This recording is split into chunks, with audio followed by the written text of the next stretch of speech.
This is Melanie Cosentino with Columbia Happenings. Today we are here with our Commanding General of the Blue-Gray Army Olustee Festival this year. This is Judge Tom Coleman, and he's going to talk to us today a little bit about the coming Olustee Festival that will be held in February of this year. Your Honor, can you give us a little bit of background on the battle itself?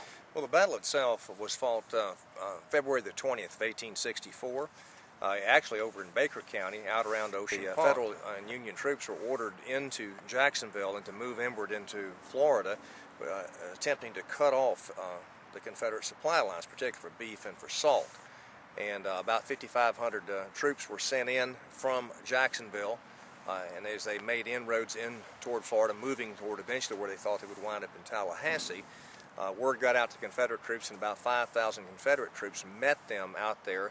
And that's where this battle took place. It was the largest battle in the Southeast during the war, and the most significant, I think, attempt the Union forces made to move into and take Florida at that time. And of course, the battle ended with the Union troops being repulsed and retreating back to Jacksonville. Okay, now next question would be, how did we start with a Olustee Festival? How did that begin? Well, first I think we have to talk about the battle reenactment. One coming up will be the 37th.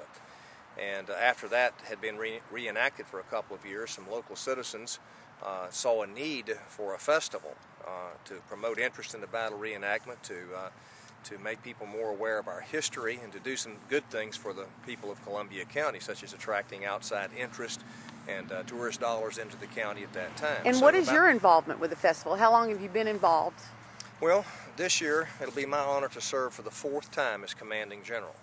I previously served as Commanding General in 2008, 9, and 10. Subsequent to me, our mayor, Steve Witt, served for 2 years as Commanding General. I first became involved when it's several years before 2008, I would estimate around 2003 or 4, when Dennis Roberts, then Commanding General, asked me to become involved.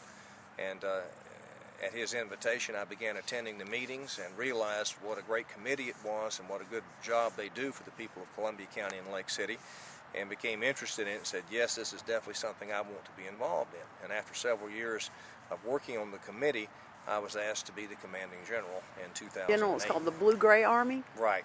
The Blue-Gray Army is a name chosen by the founders advisedly, because we want to emphasize it's not about the Confederate side or the Federal side. We're the Blue-Gray Army, and we're the nonprofit charitable engine, basically, that drives this festival, and even make sure that the reenactment is put on. So feeds into our activities with the local museum. The Blue-Gray Army is one of the co-owners of the museum here in Lake City, and each year, as at the current rate, we raise about $85,000. Several things we provide for the reenactment each year out there that the troops, both sides, that come in, the reenactors count on. I've heard the estimate that it's about a $2 million impact on Columbia County. Nice.